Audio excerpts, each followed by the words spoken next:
Good morning student, welcome to my YouTube channel Talent Education Point Online Classes। मैं वीरेंद्र सिंह आपका इस YouTube channel पर स्वागत करता हूँ।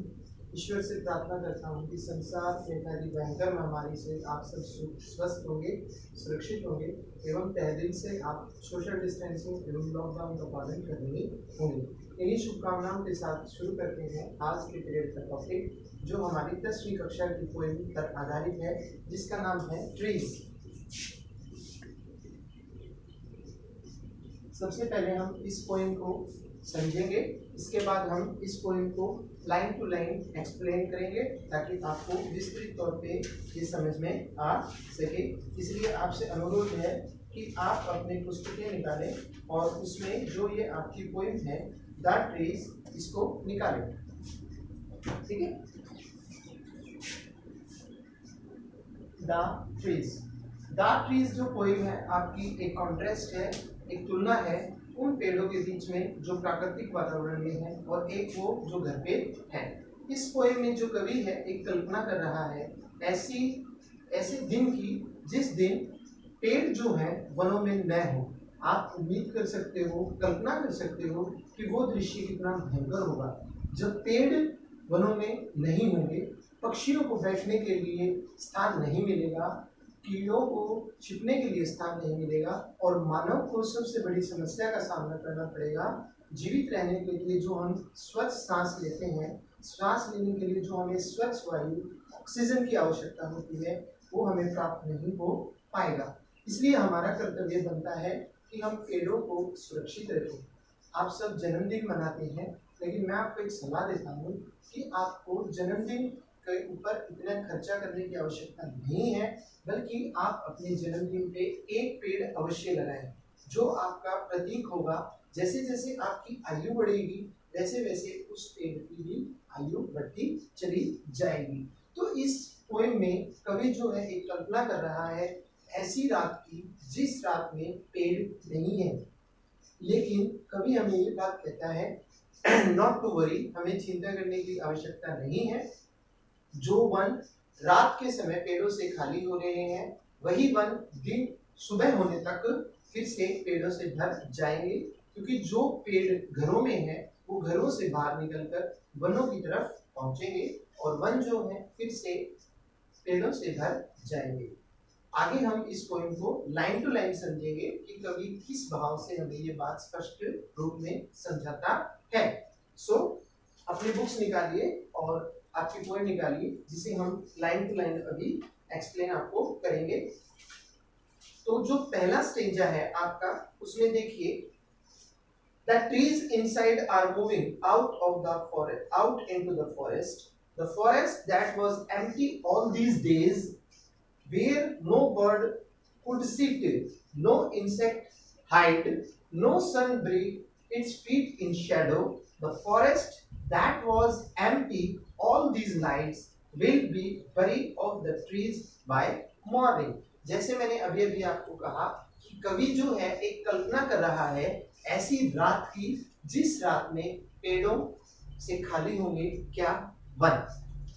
तो क्या कह रहा है कवि, the trees inside are moving out of the forest, जो पेड़ वन में है वो वनों से बाहर जा रहे हैं। The forest that was empty all these days, ये जो वन इन पेड़ों से खाली होंगे इन दिनों में। Where no bird could sit, अब क्या होगा अगर पेड़ वनों में नहीं होंगे, तो where no bird can could sit, आपको मालूम है पक्षी कहाँ बैठता है, पेड़ों पे ज्यादा बैठते हैं। तो अगर पेड़ नहीं होंगे तो पक्षियों के लिए बैठने को स्थान नहीं मिलेगा। ठीक है, यहाँ पे जो आपका है ना, फॉरेस्ट वाज एम्प्टी, एम्प्टी मतलब खाली, एम्प्टी मतलब खाली। इसका सिनोनियम अगर आप डिस्कस करें तो क्या हो सकता है, ब्लैंक। ब्लैंक की भी मतलब क्या होता है, खाली।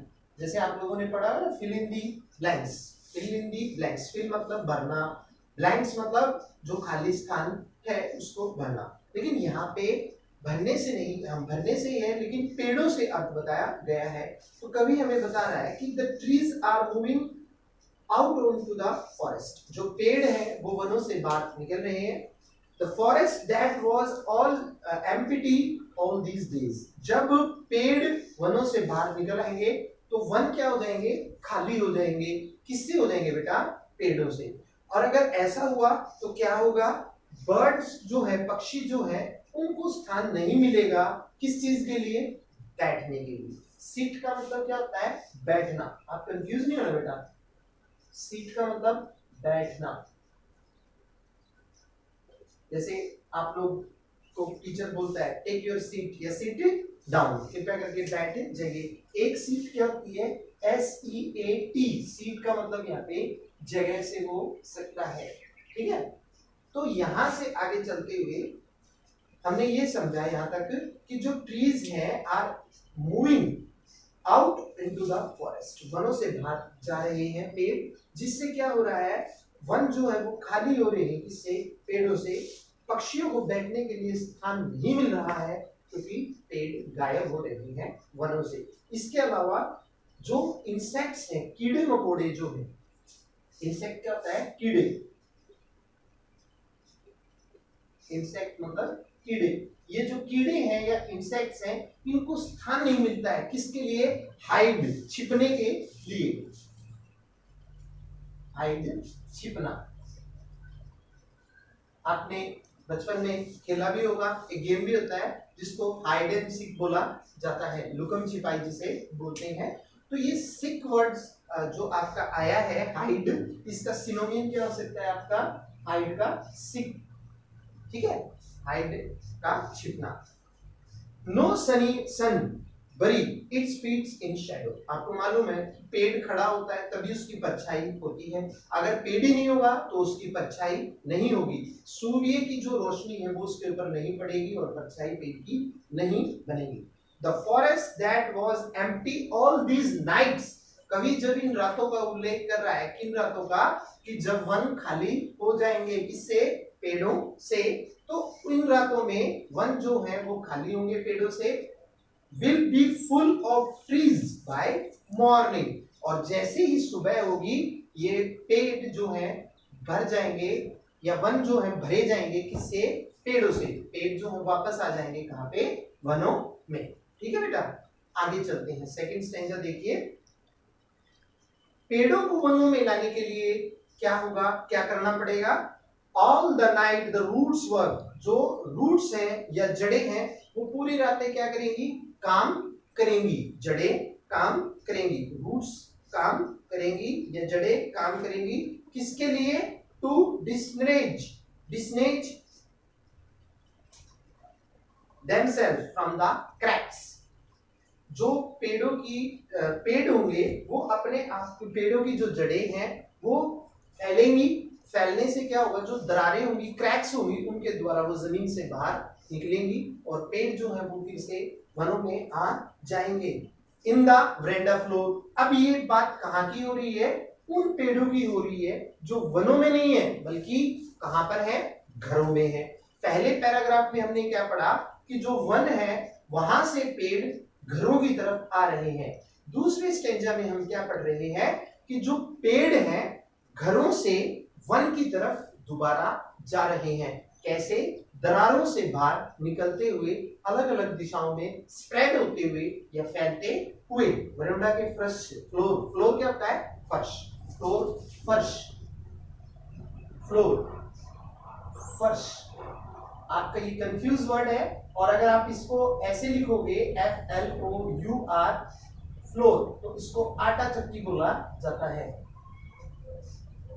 लेकिन आपका यहाँ पे फ्लोर या फर्श से मतलब है जिसके कारण जो पेड़ है वो फर्श जो है वरांडा का, उसमें से क्रैक्स, जो दरारें हैं, उन दरारों के द्वारा जड़ें बाहर निकल रही हैं और पेड़ जो है उन दरारों के द्वारा बढ़ रहे हैं किसकी तरफ, वन की तरफ। The leaves strain towards the glass, small twigs with exhalation, long cramped bough।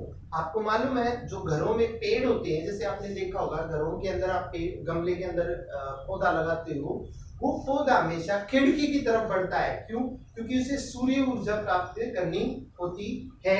वैसे ही ये पेड़ जो है बढ़ रहे, पत्तियां जो है पेड़ों की वो बढ़ रही है किसकी तरफ, ग्लास की तरफ या कांच की तरफ, ताकि उन्हें सूर्य ऊर्जा प्राप्त हो सके, फोटोसिंथेसिस या प्रकाश संश्लेषण की विधि से वो अपना भोजन तैयार कर सके। इसके लिए वो ग्लास की तरफ बढ़ रहे हैं। स्मॉल टिक्स विद एक्सरेशन, जो छोटी टहनियां हैं वो अपने आप को विकसित करने का प्रयास कर रही है। इसके अलावा लॉन्ग ट्रंक बो सफ्टिंग अंडर द रूफ, और जो बड़ी बड़ी पत्तियां हैं या बड़ी बड़ी टहनियां हैं वो जमीन से उठने की कोशिश कर रही है। Like newly discharge patient half moving days moving to the clinic doors. अब इन जो पत्तियां हैं या जो टहनियां हैं घरों से निकलने, या जड़ें जो हैं घरों से निकलने की कोशिश कर रही हैं पेड़ों को वन की तरफ ले जाने के लिए। इनकी स्थिति उपमा अलंकार द्वारा कवि ने तुलना की है। किससे तुलना की गई है? एक न्यूली डिस्चार्ज पेशेंट से। न्यूली डिस्चार्ज पेशेंट मतलब कि भाई कोई हॉस्पिटल में एडमिट था और जिसको अभी अभी छुट्टी मिली है और वो चल रहा है, कैसे क्लिनिक से बाहर आते हुए चल रहा है, क्लिनिक से बाहर आने के लिए कैसे आधे घैल में या आधी नींद में, इसके कारण दवाई के घैल के कारण। यही स्थिति है घरों में जो पौधे हैं उनकी वनों की तरफ बढ़ते हुए। अगला स्टैंजा देखिए आपका, कवि कहता है I sit inside doors open to the veranda. कवि क्या कह रहा है कि मैं बैठा हूं। क्या कह रहा है कवि? कि मैं बैठा हूं कहां पे? वेरांडा में। जो आपके घरों का वेरांडा होता है वहां पे मैं बैठा हूं वेरांडा में। राइटिंग लॉन्ग लेटर्स, और मैं अक्षरों में लिख रहा हूं। जो दृश्य वो देख रहा है उन दृश्यों को अक्षरों में वर्णित कर रहा है और लिख रहा है। क्या? इन विच आई स्क्रीमली मेंशन द डिपार्चर, जिसमें कवि क्या उल्लेख कर रहा है? डिपार्चर। डिपार्चर क्या होता है बेटा? जाना। डिपार्चर मतलब जाना। तो कवि जो है वेरांडा में बैठ के उल्लेख कर रहा है किस चीज का? जो डिपार्चर है या जाना है, किसका? पेड़ों का। किसकी तरफ? वनों की तरफ। कहां से? घरों से। ठीक है। Of the forest from the house, अब ये भी बताया मैंने, ये उन कवि जो है उन पेड़ों का उल्लेख कर रहा है जो घरों से जा रहे हैं किसकी तरफ? वनों की तरफ या फॉरेस्ट की तरफ। The night is fresh, the whole moon shines. रात कैसी है? ताजा है, शुद्ध है, शुद्ध वायु है, रात ताजा है। इसके अलावा क्या है? जो पूरा चंद्रमा है, फुल मून जो है वो चमक रहा है या शाइन कर रहा है। शाइन क्या होता है? चमकना। शाइन मतलब चमकना। चंद्रमा जो है वो चमक रहा है। इसके अलावा in a sky still open. Sky still open मतलब चंद्रमा कब आपको साफ दिखाई देगा? When weather is very good, open weather. ठीक है, किसी प्रकार का कोई क्लाउड या बादल न हो, तारे निकल रहे हो, साफ रात हो, उसी रात का कवि यहाँ पे उल्लेख कर रहा है और ये कह रहा है कि चंद्रमा पूर्ण निकला हुआ है और चमक रहा है। The smell of leaves and lichen. Leaves आपको मालूम है क्या होती हैं? पत्तियां। लीव्स पत्तियां, जो टहनियां होती है ना, उन टहनियों पे जो पत्तियां होती हैं जिनको लीव्स या लीव्स बोला जाता है, ट्विग्स बोला जाता है। इसका सिनोनिम भी हो सकता है क्या? ट्विग्स। TWIG, twigs. ये जो ट्विग्स हैं या जो पत्तियां हैं उनकी जो स्मेल है वो कवि तक पहुंच रही है। इसके अलावा एक स्मेल और पहुंच रही है, किसकी? लीचेन की। लीचेन आप सबको मालूम होगा। लीचेन क्या होता है? जिसको काई बोला जाता है। काई, काई मालूम है ना कि हरा पानी जब हो जाता है उसके ऊपर जो हरे रंग का पदार्थ आता है उसको काई बोला जाता है। और साइंस की लैंग्वेज में काई is a kind of bacteria. वो बैक्टीरिया का एक प्रकार होता है। ठीक है, आगे देखिए। Still reaches like a voice into the rooms. कवि कह रहा है कि जो पत्तियों की स्मेल है वो मेरे तक पहुंच रही है। किसके रूम में पहुंच रही है? किसके समान? आवाज या ध्वनि के समान।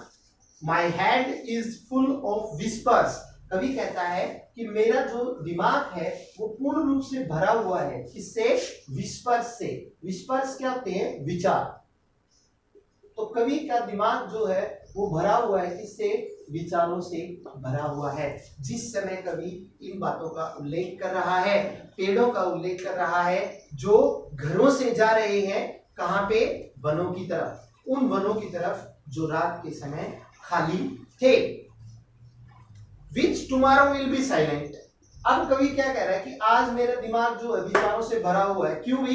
क्योंकि वन जो है वो पेड़ों से खाली, लेकिन कल जो वन है वो पेड़ों से भर जाएंगे और अपने आप ये जो विचार आज मेरे दिमाग में है ये समाप्त हो जाएंगे, या मैं शांत हो जाऊंगा विचारों की तरफ से। लिसन, सुनिए। क्या? The glass is breaking. कांच जो है वह टूट रहा है। आपको समझना होगा ब्रेक क्या होता है बेटा?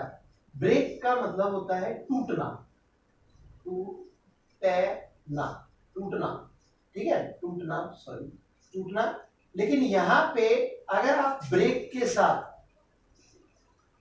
साथ आईएनजी लगा दो और इसके साथ न्यूज लगा दो, तो ये ब्रेकिंग न्यूज, टूटता हुआ समाचार नहीं बनेगा, बल्कि क्या बनेगा? आपका ताजा समाचार। क्या बनेगा? ताजा समाचार। जो आप लोग न्यूज सुनते हैं ना, ताजा समाचार, ब्रेकिंग न्यूज होती है, जो ताजा समाचार होते हैं। आज के दिन अगर हम बात करें आज के दिन की, तो सबसे ज्यादा ब्रेकिंग न्यूज किसकी सुनी जाती है? कोरोना महामारी की। वो क्या है? आपकी ब्रेकिंग न्यूज है। लेकिन यहाँ अच्छा एक ब्रेक और है बेटा, जिसका अगर व्हीकल के साथ प्रयोग किया जाता है, किसी साधन के साथ प्रयोग किया जाता है, तो इसको क्या बोलते हैं? रोकने का यंत्र। रोकने का यंत्र। जैसे आप लोग साइकिल चलाते हो या बाइक चलाते हो या कोई और व्हीकल चला रहे हो, तो उसको रोकने के लिए हम किसका प्रयोग करते हैं? ब्रेक का, ब्रेक्स का प्रयोग करते हैं। लेकिन यहाँ पे किससे मतलब? इसका टूटने से मतलब है। The glass is breaking. कांच जो है वो टूट रहे हैं। Trees are stumbling forward. और जो पेड़ है वो गिरते हुए, उठते गिरते हुए बढ़ रहे हैं। किसकी तरफ? वनों की तरफ। उन वनों की तरफ जो कि रात को खाली थे और दिन में भर जाएंगे सुबह तक। इनटू द नाइट, कब बढ़ रहे हैं? रात की तरफ। Wind rush to meet them. हवा जो है वो तेज चल रही है। ब्लो, आपने सुना? हवा के भी प्रकार होते हैं। एक तो एयर होती है, नॉर्मल हवा, और दूसरी विंड होती है।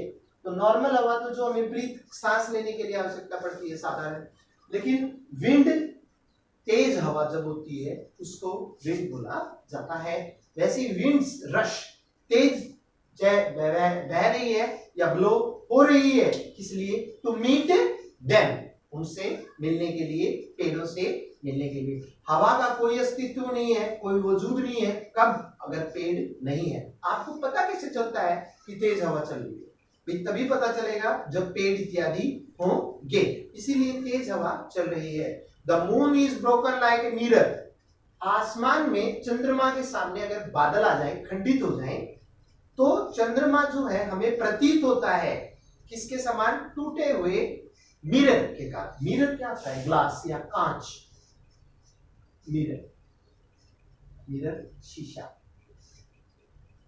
तो चंद्रमा जो होता है वो हमें कैसे प्रतीत हो रहा है? टूटे हुए कांच या टूटे हुए शीशे के समान। और इट्स पीस फ्लैश, उसके जो टुकड़े हैं किसके? चंद्रमा के, वो हमें प्रतीत होते हैं किसके समान? कि वो लगे हों किसमें? क्राउन में। क्राउन राजा का, राजा का क्या होता है भाई? जो राजा पहनता है उसको क्या बोलते हैं? ताज। तो ये जो चंद्रमा के टुकड़े बादलों में हमें दिखाई दे रहे हैं, ये प्रतीत हो रहे हैं कांच के टुकड़ों के समान। जो कांच के टुकड़े लगे हों ताज में, किसके ताज में? जो ताज हो किसका? Of the tallest oak tree, जो किसका हो? लंबे आपके बरगद के पेड़ का। जैसे बरगद के पेड़ का हो ना, सुबह के समय अगर धूप पड़े, पानी अगर हो, तो वो ताज के समान प्रतीत होता है। लेकिन यहाँ पे सूरज का नहीं, बल्कि किसका उल्लेख किया गया है? मून का। तो मून के कब पड़ेंगे? जब बादल उसके सामने आएंगे, थोड़ा थोड़ा चंद्रमा दिखाई देगा, जो किसके प्रतीत होता है? कांच के समान। और वो कांच किसमें लगा हुआ है? बरकत के ताज रूपी वस्तु में। ठीक है, तो यहाँ पे आके ये जो